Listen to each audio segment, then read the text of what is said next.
kaptein omtrent so 'n maand gelede en 'n half het ek kaptein se dogter in 'n kroeg in Linden ontmoet en ons het gesels, ons het geklik, niks het gebeur nie. Ons het net gesels en toe gaan sy huis toe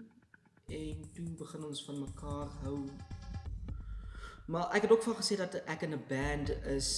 want ek wou nie vir haar gesê dat ek vir kaptein werk nie. En toe vind sy uit dat ek vir kaptein werk en toe baklei ons net so bietjie en toe gaan ons uit mekaar uit.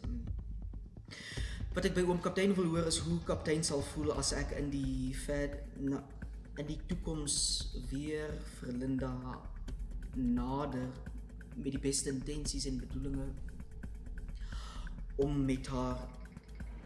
uit te gaan, want ek liefde